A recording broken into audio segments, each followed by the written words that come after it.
Thank you all for joining. We are starting the podcast for Human Libraries of Procurement. I named it Human Libraries for Procurement for two reasons. One is that procurement has a lot of knowledgeable people, and we spend a lot of time in our categories and expertise. So there is a lot of knowledge there, and it is kind of a human library thing. And the other one is that, at least when I started off, I got much of my training and knowledge from these libraries that are there as humans, and not from any book or any other source. So I think that is the reason why I wanted this podcast to be the human libraries. And one such human library is Andrew. So Andrew, thank you for accepting this as a speaker. Welcome. And if you can please start with an introduction. I see that you started off in '96. It's almost like 30 years.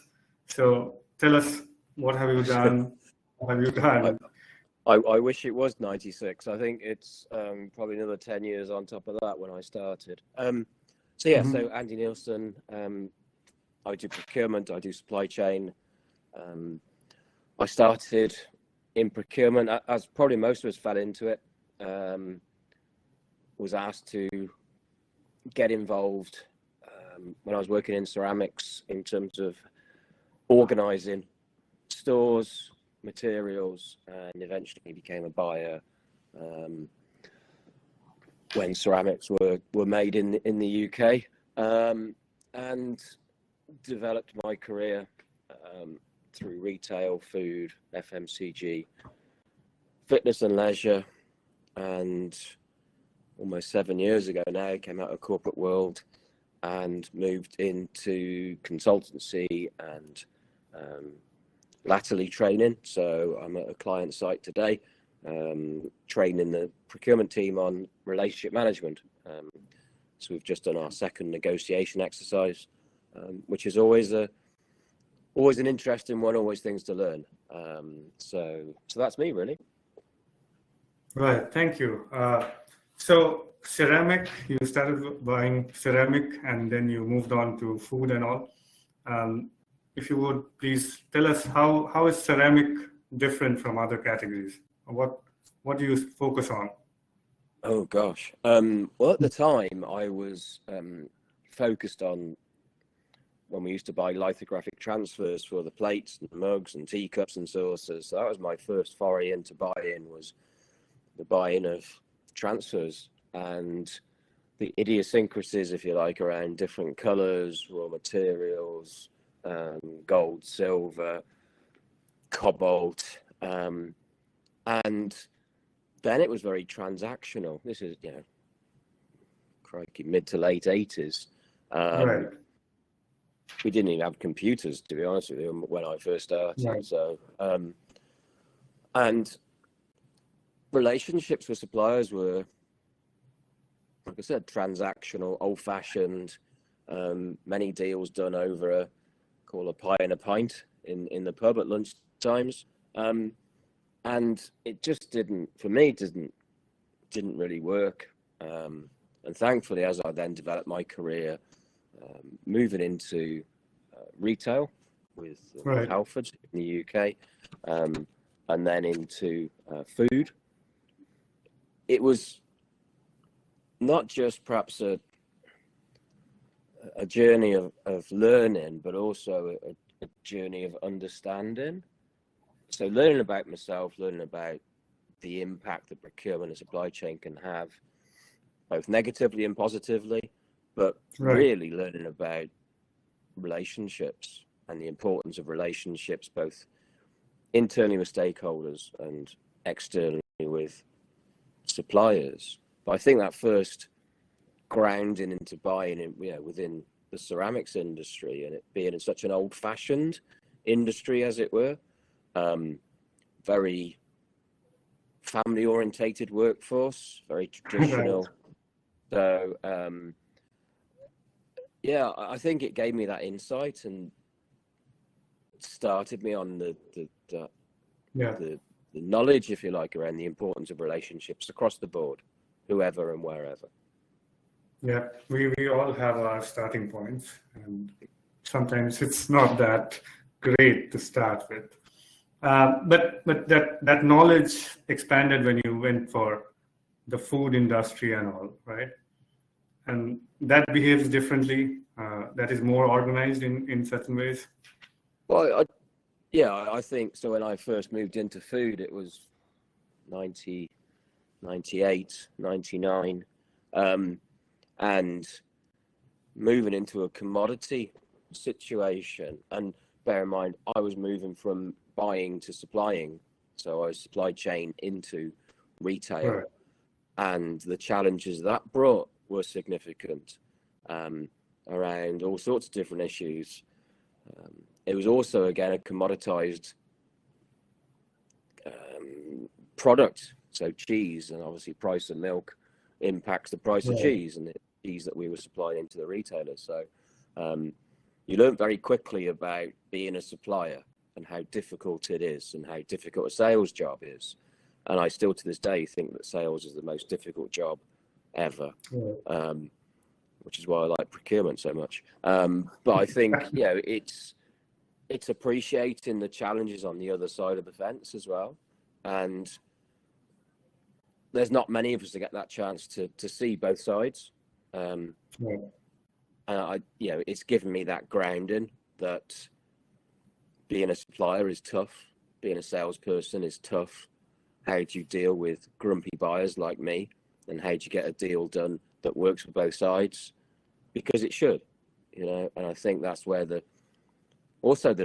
kind of the instantaneousness of food within retail, the immediate changes in demand, the marketing or the influences, if you like, the trends, it makes a massive difference, and ultimately it impacts on the whole supply chain, not just manufacturers or distributors or wholesalers. Right.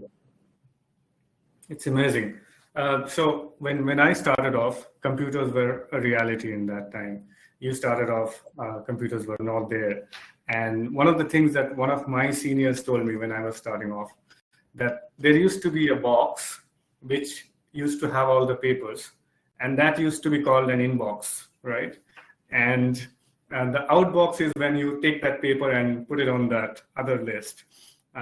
So what other changes did you see? I mean, from compared to what you started and let's say now? I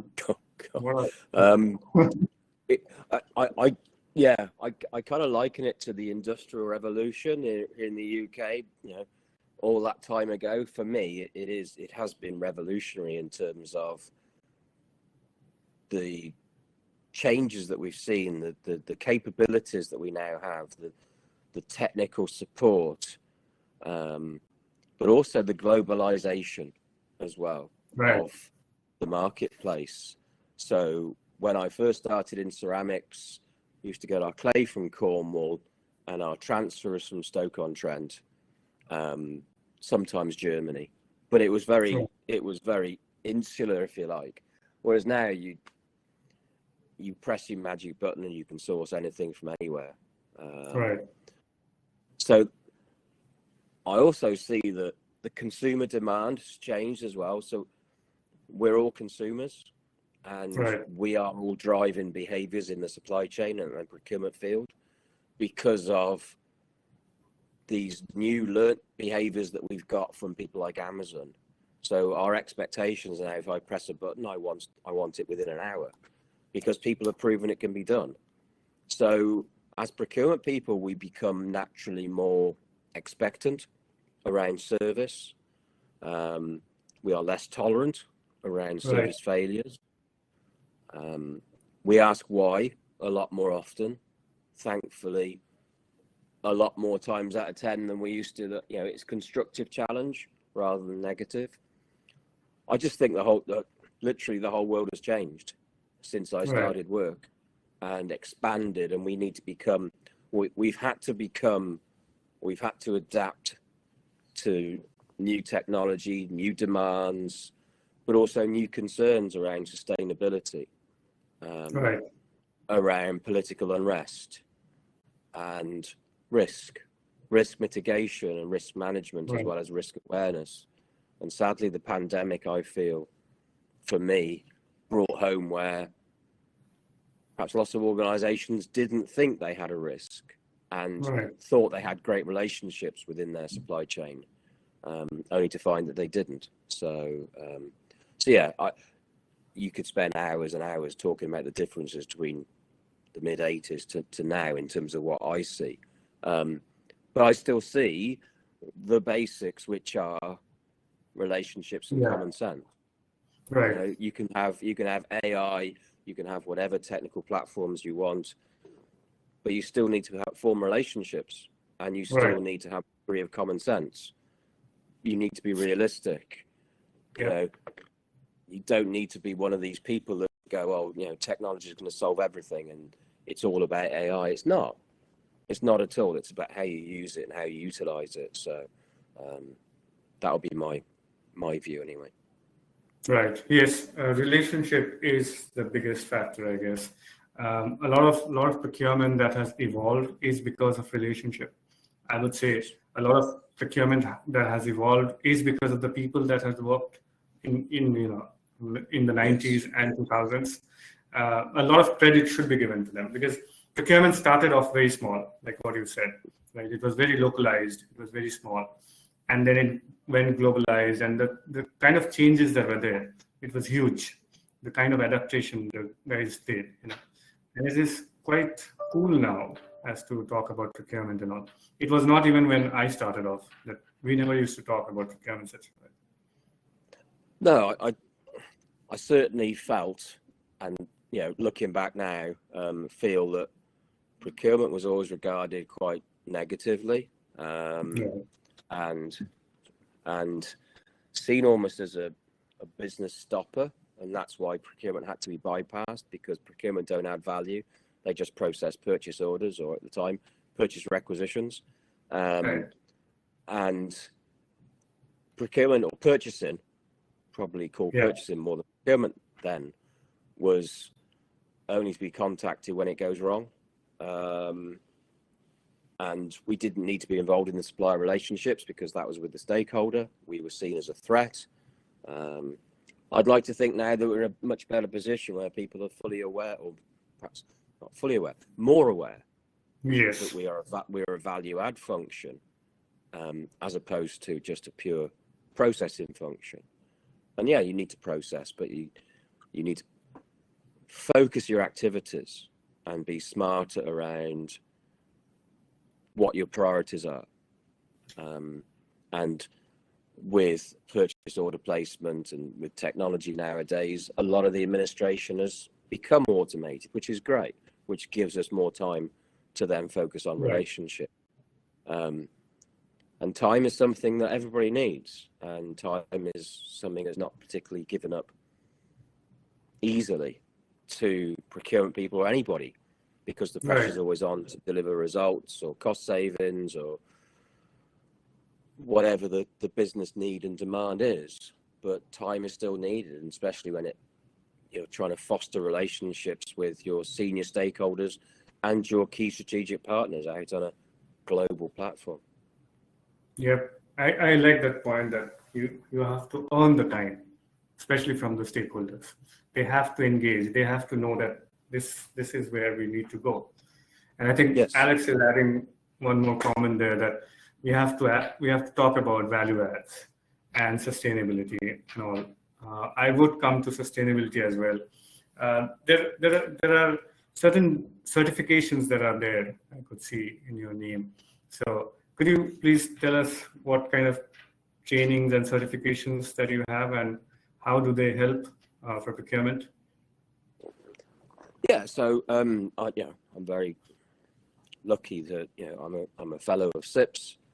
I'm a fellow of the Institute of Logistics and Transport, a fellow of the Institute of Supply Chain Management. So from a practitioner point of view, I kind of see those as verifications, if you like, that I can do what I say. But it's also, part of FCIPS fellowship, for example, is the continuing development of yourself, and also the annual ethics test as well, which you have to pass to remain a chartered fellow. And it's too easy for some of us to just go, oh, I'm a fellow now, so therefore I don't need to do any more.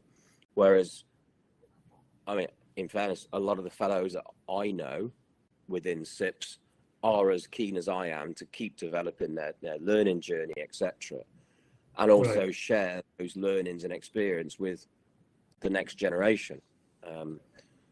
I don't think we, as a body of people, enthuse the next generation enough. I don't think we start soon enough. And I know this is not just my view. I know it's a view shared by many. And I know that FCIPS also have the view that we need to get people engaged earlier in the educational process around procurement as a career. And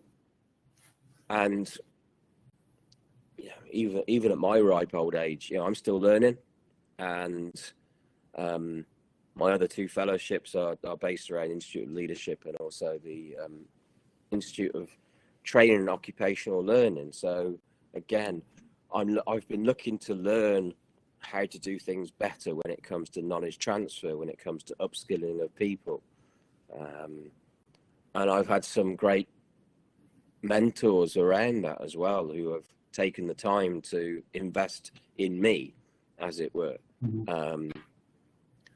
So, as I could mention lots and lots of people, but people around me have, like I said, taken that time to go, how can I help Andrew? How can I assist? And part of our learning journeys, even as experienced practitioners, is about being open to learn different things. And I think that's what really the last 7 years have done for me, is I've learned different ways of working.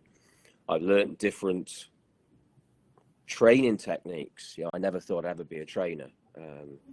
My mother was a school teacher. And I kind of get it now as to why she wanted to teach children. Because it is that transfer of knowledge, upskilling, but also the enthusing and the thinking of different ways. And the last thing that I think I want is to keep doing the same thing day in, day out. I want to try different things, and therefore you need to make procurement an inquisitive journey. So we do create innovation, or at least the platform for innovation. And I feel that's also our responsibility to our suppliers, is let them create, given that trust and open platform and reassurance that you can come in with all these different great ideas. Otherwise, we'd still be pulling carts with a horse if we didn't innovate. So that's where I see procurement specifically being able to add significant value to any organization or any situation, because we are facilitators to innovation, to risk mitigation, to understanding. We're not just about cost savings. Right. I think that's a very valid point. Whoever is selling cost selling as the only point for procurement is getting it wrong somehow, and there has to be a lot of other things. I think risk mitigation is the starting point. The innovation is the starting point, and it all has to come from the supplier as to what they can do. But I'll still continue with the training part. Most procurement guys, as you said, fell in procurement by accident. And we need to retain and attract people, let's say, for procurement. Even the schools don't have procurement as a subject, even till date. What can we do actually is that we get good talent, let's say, attract good talent? I think it probably needs cleverer people than I to come up with specific solutions. But in essence, we need to create that level of insight and openness around procurement, around supply chain, around what great careers they could be. I mean, when I was growing up and I was in school, I wanted to be fast jet pilot. That's I always wanted to be a pilot, just like my dad. But I didn't, because it just didn't work out, and it was just a pipe dream. But at no point ever did somebody say in my career's advice, have you ever thought about supply chain and procurement? Because let's be honest, nobody knew about it then. It didn't really exist. It just kind of happened. Whereas nowadays, it is something that could, I'm not going to say should, but could be an option for people to consider. I think the challenge for me is, if you want to be an accountant, then typically you have to be qualified. If you want to be a solicitor or a lawyer or a doctor or a nurse or a driving instructor or a pilot, whatever, you have to be qualified. And you have to go through certain criteria and training and certification. Whereas in procurement and in sales, really, anybody can step in and do it. And I'm not saying that makes us any worse than a qualified accountant. But wouldn't it be great, or I think, wouldn't it have been great to have something earlier in my career or in my education that gave me those insights and options to think, oh, actually, I could go and work there. I could go and do this. And here's the sort of career path that it could look like. Okay, so Andrew, I think we were talking about training and how it helps. I think we'll continue with the training part a little bit more. So suppose somebody who is just starting, or somebody who has just started off in procurement, if that person is listening to us today, what kind of advice would you say about training and in procurement? What does he need to look out? I think you need to take advantage of the opportunities that are there. So CIPS would be my first port of call. I think what they do for all of us as members is provide some structure to what a potential future career could look like. But more importantly, when you look at the website, it provides insight and guidance as some of the directions you could take, whether it be public or private sector, directs or indirects. There's lots of content on there that helps. And I think if you speak to people at FCIPS, and I'm not just doing an advert, but it's something that I do. You speak to the people, and they're very keen to support and help you, because everybody's situation is different and everybody's needs are different. And actually, a lot of us, we're not really sure around our aspirations or goals. And what I find with FCIPS or CILT or ISCM, it's all about them giving individual answers to you as a person that are appropriate to your wants, needs, experience, background. And for me, the question is, why wouldn't you speak to the governing bodies around supply chain and procurement? Surely that can only do good. And that would always be my advice.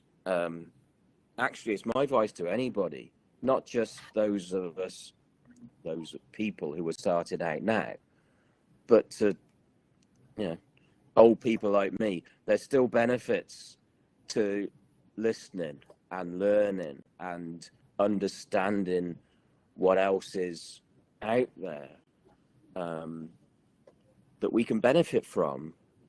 Yes, there'll always be traditionalists around procurement and supply chain, but I think the best practitioners are the ones that listen more than they speak. I think that the power of youthfulness is coming in with the great ideas, the challenges, the innovation that, we need to embrace and learn. Because I learn probably more from my delegates, participants, students, than they probably learn from me if I'm delivering SRM training, because as we say in the UK, every day is a school day. And if you've gotten to the point where you think, well, I can't learn anymore, it's probably time to retire, because I just don't think that's productive or conducive, if you like, to, well, how can we make things better? What should we be challenging? What do we need to learn more about? What lessons can be learned? I've certainly experienced, the Groundhog Day element repeatedly in corporate life, where we just keep doing the same thing, get the same results, and sit there and wonder why. And I want new, fresh blood into the industry, into the categories, into the sectors, because those are the people that push us and challenge us and ask us the questions why. When we were children, we asked why repeatedly. We didn't stop. Why can't I have chocolate for breakfast? Why? And as we get older, we seem to have this knocked out of us. I want it put back in. I want people to challenge and ask why. Why, Andrew, would you suggest that SRM is the basis for procurement? Well, because I think relationships, platform, innovation, discussions, conflict resolution, etc. Doesn't mean I'm right. It's just my view. And I think the more we entertain others' views, regardless of experience, regardless of position, we respect those people because they can add something to our views of procurement and supply chain. So I would say to anybody going into procurement, don't be afraid to be heard. But by the same token, I would say to my peers in senior positions, don't be afraid to listen. Right. Ask people to provide comment. Ask people to feedback, constructively challenge. Otherwise, you're just going to do the same thing, and it's just boring, and it just does not stimulate anything or anybody. So be accepting of challenge. Ask for it. Demand it almost, because otherwise we will just continue doing the same stuff, and that's not what it's about. And that's why I feel we have an issue in early days, early doors careers around procurement, because we just don't make it interesting enough. We don't sell it enough. And yet we expect people to come in and be able to sell to stakeholders the benefit of procurement as junior buyers, but we're not doing it ourselves. So I just think there's a missed opportunity. I think that FCIPS and FSCM and FISCM and etc. do whatever they can, but it's limited because there's so many things that students and people in school are being asked to do that this isn't seen as mainstream curriculum. But at least let's get it into university or colleges, and let's create an interest. Let's spark an interest and drive enthusiasm towards, wow, what a great career procurement is. And yes, it is. It's the best job in the world. And yeah, completely biased, but I think it is. And I agree with you on that. Yeah, grateful for the fact that I fell into it, but I don't want people to fall into it. I want people to want to do it. Right. And that's where I feel that we as members of FCIPS or members of FSCILT should be stepping up and saying, how can I help? Right. Rather than just, here's my annual fee, here's the letters after my name. What do we do? What do we do next? And in some cases, it sits in the too difficult column for lots of people, and that's fair enough. But there are those of us who want to do something, who want to help and support. Let us do it. Yeah. Give us the platform to shout and enthuse and motivate. That's really where I'm coming from. Yeah, I have a related question before this connection went off. It's from Richard.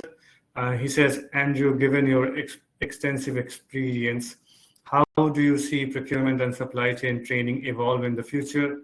And what new skills, competencies do you think will be the key for the next generation of professionals? I think it's a really good question. I still think that relationship management is the key. Right. I don't see that changing. I think it's how do we utilize technology to take away the administrative tasks around procurement.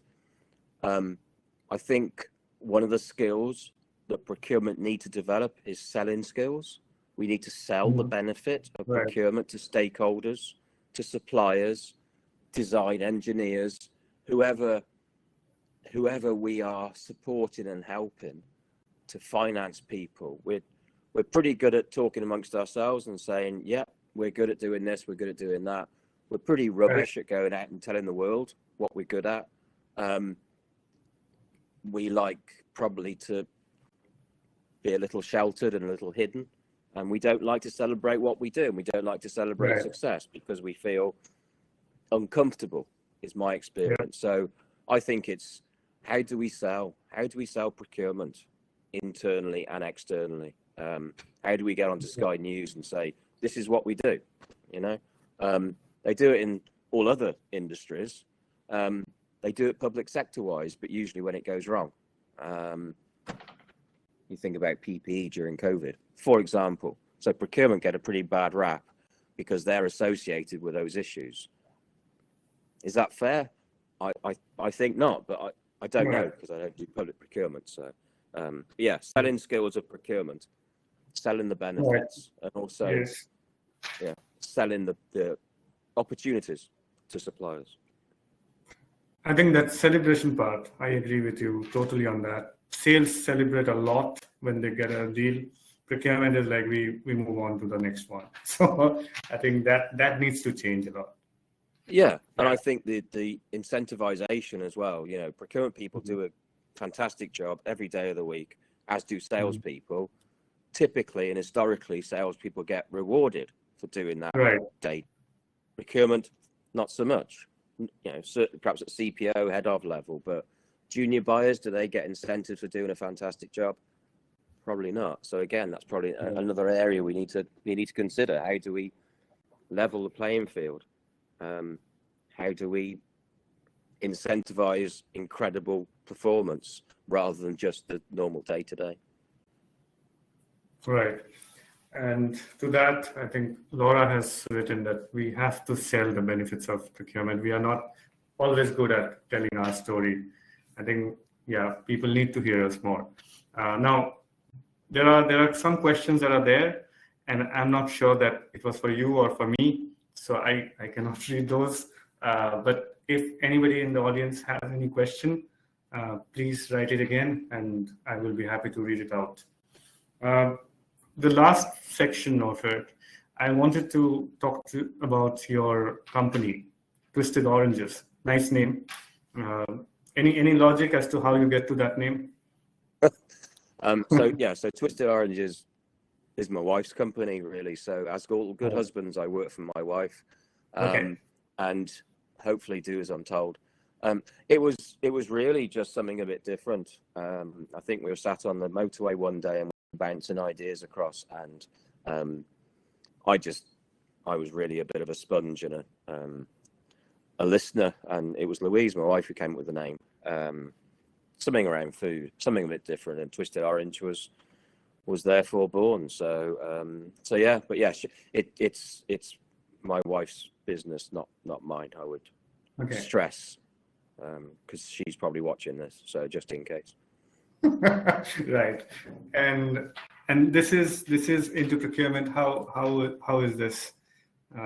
Well, there's two halves to the business. So there's my wife's side, where she's very much around food, nutrition, the technology around alternative protein sources.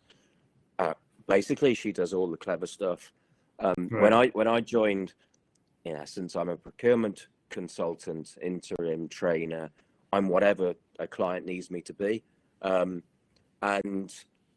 I work directly with clients, as I'm doing over this week in sunny Wolverhampton, or I go through other agencies or other training providers, such as Sterling or Sales Train International or Blue Ocean, etc. So I'm very lucky and very grateful that I can do what I love doing, which is talking about procurement. talk about supply chain, talk about the value and the benefits. So Twisted Orange is really there as a platform, if you like, for helping clients, helping governing bodies, assisting individuals, whatever people need or want, we can probably do, certainly within procurement and supply chain. The name is designed to stand out. It's designed to create some interest and excitement, and we all think we're a bit different. I think Twisted Orange is different in our approach. We're very people orientated. We're not too serious about stuff. Life's too short not to have fun with it, so that's what we try and do. Right. I have a question from Ravi. He's asking, is procurement transitioning to category management finally? I think it's always been there. Yeah. Category management is the fundamental basics of procurement. We prioritize, we categorize, we segment, we act on those priorities. So I think it's always been there. I think it got from the sales part as well, because people sell in categories, we buy in categories as well. Yeah, and I think it's this almost this alignment to the marketplace that drives the most benefit. I feel you can't treat every category, every supplier the same. So I think in answer to the question, it's always been there. Right. I think the word or the phrase category management becomes popular or less popular depending on what season it is almost. Yeah. So I think it's always been there. I think that's how we approach it. We just may not do it in the same structured manner that other people do it, but it's always there. Right. And Alex said that he might have studied together with you, but that's a discussion you can have with Alex. I'll leave it at that. Okay. But the one thing that I wanted to keep it for the last is the thing that you started off with, that you are in a training for relationship management. So if you can tell us a little bit more as to how we can improve, because we all agree that relationship is the foundation of what procurement does, and whatever good we do is coming from that phase. So if we go into that, what kind of advice or what kind of training would you suggest as to how we can improve that, and what? My training is very simple. It's around the basics. It's around the recognition of the need of both parties. I am the least clever person I know in procurement. But like I said before, it's about two things: relationships and common sense. And all I do is I share my experiences. I ask people to share theirs and get their views, and we discuss. There's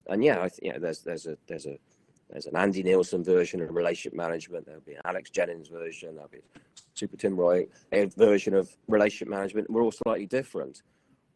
What I don't do is say, here's what you should be doing. It's about here's what you could be doing. Here's what you can consider. I think the key thing is communication and listening. Right. A good buyer listens more than they speak, in my opinion. Yes. Probably same as a good husband, listens more than they speak. But it's a very similar thing. We have relationships throughout our lives, and yet for some reason those relationships and approaches change as soon as we walk into an office, and I don't get it. We don't go home and bang the table and demand a reduction in margin on our dinners from our wives. Right. So why do we do it with our suppliers? It just doesn't make any sense. So I'm a simple buyer, and some people call me old-fashioned. I don't really care. I believe in respect and communication and listening, actively listening to what other people say. And I think if we can do that, then we all get on better and we can all get mutual benefit. I know it's a bit cliched, the win-win, but it's all about mutual benefit. You can't keep dragging a supplier back in for margin reduction negotiations. It just doesn't work. So there you go. That's me. Right. Do we have any Other questions? I think not. We already exceeded on the time. It was Yes. for 7:30. I think it's almost 7:50 for me. So it's like we already almost like an hour. Anything that you would like to add, Andrew, or you would like to ask me or whatever? I'm just conscious of time because I got my delegate stood at the door going, "Can you let us in?" I would sum it up in terms of don't be afraid to ask, keep it simple, respect the people around you, treat it logically, enjoy what you're doing, think about that innovation, that what makes us tick, what makes us excited about getting to work in the mornings. Shout, celebrate, go meet people. You know, people deal with people. So that would be my summary. And if you want to connect with me, then please do. You know, I'm always happy to talk procurement, supply chain. It's what I love doing. So. Right. Thank you so much, Andrew.